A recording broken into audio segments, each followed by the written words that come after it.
ही जैविक चुंबकीय थेरपी आहे आणि आज आपण कुठलीही वस्तू घेतो तर आपण पहिले काय बघतो सर, एखादा डॉक्टर जरी बघायचं तर हा पदवीधर आहे का, एखादी व्यक्ती जरी असलं तर आपण काय बघतो का या माणूस कोण आहे. म्हणजे आजकाल काय झालेलं, फ्रॉड फार झालेलं आहे.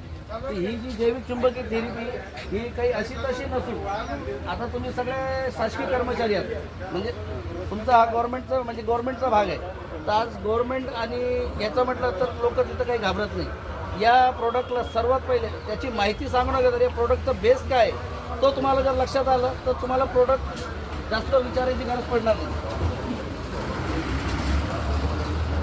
बघा हा जे सिम्बॉल आहे सेंट्रल गव्हर्नमेंट आपल्या भारताचं संविधान आहे. जर कोणी भारताच्या संविधानाविषयी चुकीची माहिती देत असेल तर त्याची जामीन होत नाही. आपल्या प्रोडक्टला सेंट्रल गव्हर्नमेंटने register certificate of ministry of corporate, कंपनीचा पॅन नंबर, कंपनीचा टॅन नंबर, म्हणजे सेंट्रल गव्हर्नमेंट रजिस्ट्रेशन ही कंपनी आहे. त्याच्यानंतर आयएसओ काय करतो सर माहीत आहे का, आपल्या आरोग्याविषयी आपल्या हेल्थविषयी जे काही प्रोडक्ट बनतात तर आयएसओच्या गव्हर्नमेंट लॅबमध्ये ह्या प्रोडक्ट चेक केला जातो. याच्यात जैविक काय आहे, याचं जे जैविक म्हणजे भूकंपाचं जे लावारस टाकलेलं आहे हा खरोखरच जैविक आहे का, हा मानवी शरीरावर काही हानी करतो का, याचा काही साईड इफेक्ट आहे का, हे आपल्या गव्हर्नमेंटच्या लॅबमध्ये चेक केला जातो. याच्यामुळं आपल्याला काही हानी होणार नाही आणि याच्यामुळं खरोखर आपल्याला फायदा होईल.